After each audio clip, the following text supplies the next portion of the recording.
Bom dia e bem-vindos ao podcast Sem Nome Ainda. Bom dia, meu nome é Tatiane, mas podem me chamar de Tati, eu prefiro assim. E eu sou psicóloga, trabalho com uma clínica hoje, né? Mas já tenho aí experiência em outras áreas também da psicologia. Hoje eu trabalho na clínica com a terapia cognitivo-comportamental. E você? Eu sou o Matheus, eu sou um entusiasta de teologia.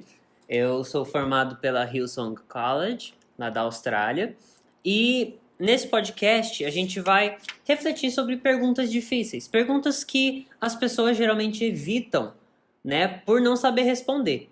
E, na verdade, a gente não vai responder essas perguntas, mas a gente vai tentar fazer perguntas um pouquinho mais mastigadas, de maneira que se torne mais tangível, mais fácil de entender, né? E, à medida que a gente vai tomando café aqui, né? Porque sempre conversa com café é a melhor coisa.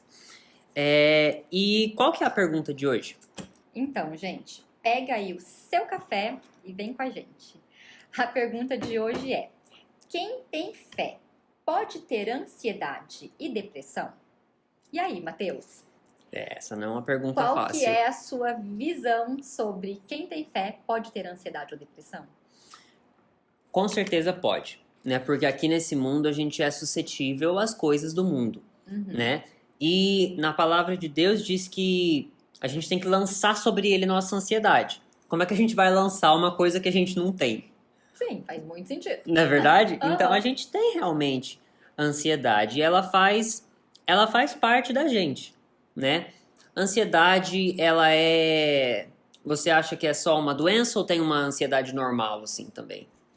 Vamos discorrer um pouco sobre isso, né? Então, a ansiedade, ela é um transtorno de ansiedade. Na verdade, não que a ansiedade... Vamos recapitular isso aqui, né? Não que a ansiedade, ela seja um transtorno. A ansiedade é uma emoção. Né? E como qualquer outra emoção, como alegria, raiva, tristeza, a ansiedade, ela faz com que a gente tenha o input de começar uma coisa. Por exemplo, para a gente começar aqui esse podcast, nós fomos tomados por uma ansiedade. Com certeza. Né? Bastante ansiedade. Só que essa é a ansiedade saudável. É a ansiedade que faz com que você vá lá, ligue essa câmera, né? Faz com que você me faça perguntas e eu responda para você. Então, todos nós temos essa emoção, a ansiedade. A questão da emoção, e não só a ansiedade, mas daí a gente pode falar sobre qualquer emoção, né? Vai estar na dose. Né? Se isso vai de alguma forma me trazer um benefício ou se isso vai me prejudicar. Quando ela traz um benefício, ela é uma emoção agradável. Agora, quando ela passa a me prejudicar, ela entra dentro de um transtorno, que é o que a gente chama de transtorno de ansiedade. E o mesmo acontece com a depressão, né? A depressão, ela fica também dentro de um transtorno depressivo. Responde a sua pergunta? Com certeza. Não, faz todo sentido, né? E quando a Bíblia diz pra gente lançar a ansiedade, né, sobre o Senhor, para orar, né, para contar o que está acontecendo, realmente tem um princípio ali muito, muito interessante, né, que é a cura através da fala. Sim. Né, que é um termo que eu aprendi com ela também. E o que Deus está falando ali é para você ter esse hábito de conversar. Sim. Né? Conversar com Deus, né? Falar, mas tá bom, eu tô com ansiedade, falei com Deus, só que eu não tô sendo curado. O que tá acontecendo? Né? Realmente é um ponto para se refletir, né? Ah, eu tô orando errado? Pô, você pode estar orando errado. Sim. Né? Porque a Bíblia também diz que você, às vezes, não recebe aquilo que você pediu porque você pediu mal. Então, a maneira com que você aborda isso, né? A maneira com que você se permite ser vulnerável, né? Isso faz toda a diferença. Sim. Né? Ser vulnerável com o Senhor, ser vulnerável com Deus e ser vulnerável com as pessoas, com seus amigos e com a sua psicóloga, que também faz toda a diferença, né? Tem uns pontos aí, Matheus, que eu observo, né? Então, como eu disse, existe a ansiedade, emoção natural, e existe a ansiedade patológica, né? Aí você falou sobre as pessoas oram, mas não recebem muitas vezes a cura, né? A Bíblia fala sobre 2 pontos, né? Primeiro, quando você confessa, quando você fala para Deus sobre os seus pecados, você recebe o perdão. Uhum. Mas a cura, ela vem quando você confessa para o outro. Né? Sim, Então, é quando verdade. você chama alguém e você fala sobre isso, você tem a oportunidade, inclusive, de olhar aquela situação numa outra perspectiva, né? E talvez isso seja determinante, né, para que você tenha uma vida mais saudável em relação à ansiedade, né? Até tem um outro provérbio que fala, né? Assim como o ferro afia o ferro, né? O homem afia o seu irmão. Uhum. Né? Então, muitas vezes esse homem também pode ser um psicólogo, né? Sim. Que vai te auxiliar aí nesse processo. Então, a gente está falando dessa ansiedade, dessa emoção natural, que ela pode sair um pouco fora do nosso controle, né? Mas existe também a ansiedade que ela é tida como patológica. E aí a gente já não está falando mais só sobre questões de pensamento, mas aí a gente está entrando já numa questão de doença, Uhum. né? Ah, tá, doença como? Como que a ansiedade é doença? Então vamos pegar lá no começo, né? O cérebro, ele é um órgão. E Uhum. assim como qualquer outro órgão, ele pode adoecer.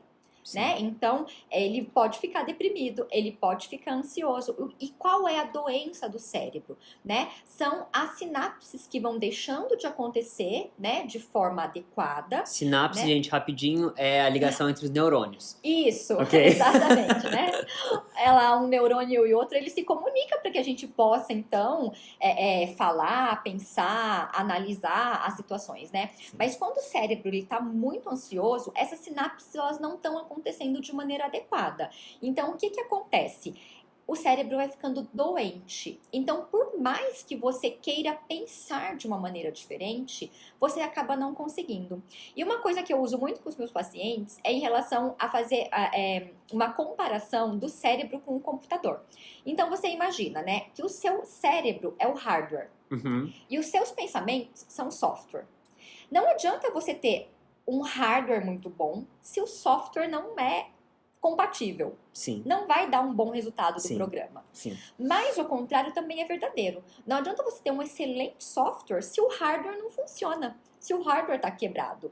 Então a gente precisa equilibrar as duas coisas, né? Então existe a ansiedade natural, mas existe a ansiedade patológica que precisa ser tratada, né? Tanto com a psicologia quanto com a psiquiatria. É claro que cada caso é um caso, até porque dentro da ansiedade a gente está falando sobre você ter um traço, ela fica dentro de um espectro, né? Pode ser leve, moderada ou grave. Então, tudo isso a gente tem que avaliar. Sim. Mas, em relação à pergunta, né? Quem tem fé pode ter ansiedade ou depressão? Outra pergunta aqui, tá? Então, se a Bíblia diz que Jesus levou sobre si todas as nossas dores e as nossas enfermidades, então por que eu ainda sofro com isso? Na visão bíblica. Essa é uma ótima pergunta, para a qual eu não tenho certeza se eu tenho resposta, mas vamos discorrer, né? A gente precisa discorrer. Sim. O que eu entendo sobre isso? Né? Jesus fala muito sobre o reino dos céus que está aqui. Sim. É o reino dos céus que está aqui, mas ainda não. Sim. Né? A gente vive essas duas realidades. O papel da igreja realmente é trazer o céu para a terra. Sim. Né? Quando a Bíblia diz ali que o verbo se fez carne, né, e habitou entre nós, a palavra na verdade ali ó, é tabernáculo. Então ele tabernaculou entre nós. Sim. Ele habitou entre nós. E o que é o tabernáculo? Eu ia perguntar isso. O que é tabernacular? Exatamente. É a presença de Deus entre os homens. Né? Quando a gente tinha a Arca da Aliança, né, onde é que ficava a Arca da Aliança? No templo. Ou seja, na igreja. A igreja ela era responsável por trazer a realidade do céu para a terra. Sim. Né? Mas essa realidade não está completamente aqui. Porque nós somos falhos. Né? E porque Jesus não voltou ainda. Né? Mas o que acontece? Quando a Bíblia diz que ele levou sobre si as nossas dores e enfermidades, quer dizer que ele, na verdade, nos deu a chance de sermos curados. Sim. Ele nos deu o poder realmente de profetizar a cura sobre a vida de uma pessoa. Sim. Não quer dizer que ele levou e já está lá. Né? Não, ele levou sobre si para que a gente pudesse ter a liberdade de trazer essa realidade para a Terra. Né? E muitas vezes a gente culpa Deus por doenças que existem, né? Por exemplo, o frango que a gente come. Uhum. Tem hormônio, Sim. tem hormônio pra caramba ali. Que nós mesmos injetamos. Que nós mesmos né? injetamos. Pela nossa ganância. E a gente tá ciente de que aquilo ali tá cheio de hormônio. E aquilo pode causar realmente células cancerígenas. Sim. Né? A gente não para pra pensar, mas por que que Deus permitiu? Fala, querido, muitas vezes é a gente mesmo que causa.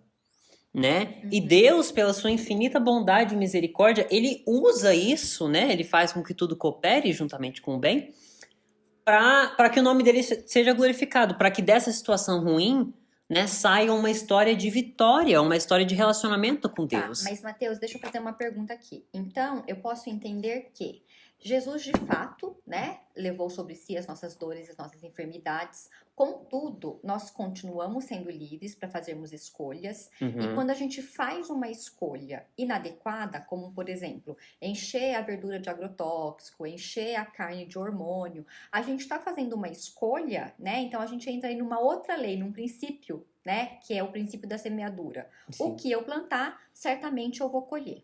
Então, ok. As minhas dores foram levadas, mas ainda assim eu posso escolher sofrer.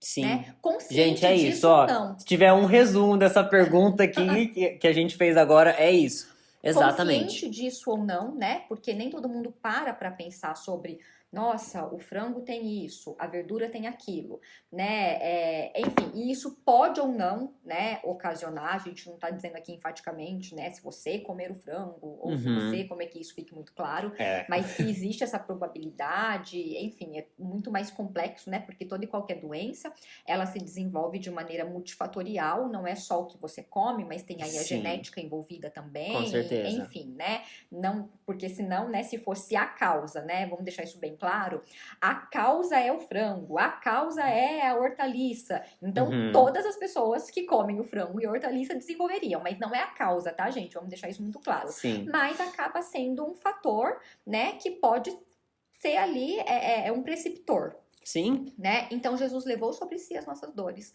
mas muitas vezes nós causamos as nossas próprias dores e aí colocamos a culpa na palavra. Exatamente. Então, concluindo. Respondendo à primeira pergunta, né? Quem tem fé pode ter ansiedade? Então, vamos pensar aqui, né? A própria palavra de Deus diz, né? Lançai sobre ele as vossas ansiedades, né? As vossas inquietações. Então, como a gente lança algo do qual a gente não tem, né? Então, a Bíblia está dizendo que nós temos ansiedade, porque nós vamos lançar. Não tem como eu lançar algo que eu não esteja comigo, sim, né? Então, realmente, nós podemos sim, independente da nossa fé, nós podemos ter ansiedade, até porque, gente, a ansiedade é uma emoção, né? É algo que é biológico, é nosso, nós vamos ter ansiedade. A questão vai ser se a minha ansiedade ela vai estar no campo das emoções, no campo dos pensamentos, ou se ela vai ser uma ansiedade patológica, né? Que aí vai precisar de um tratamento, tanto biológico, quanto também de reestruturação cognitiva, de pensamento. A gente usa muito esse termo reestruturação cognitiva na TCC, né? Que é nada menos. Gente, é o primeiro, nada mais, nada menos. Tem a graça, do que você pensar sobre o seu pensamento. Você pensa numa reestruturação, por exemplo, de um ambiente. Você vai mudar os seus móveis de lugar porque você quer deixar ali um espaço mais arejado. A mesma coisa a gente faz com os pensamentos. Então, a gente pode tratar a ansiedade no campo dos pensamentos, da reestruturação cognitiva, mas também como um transtorno que a gente vai precisar olhar aí com um pouco mais de cuidado.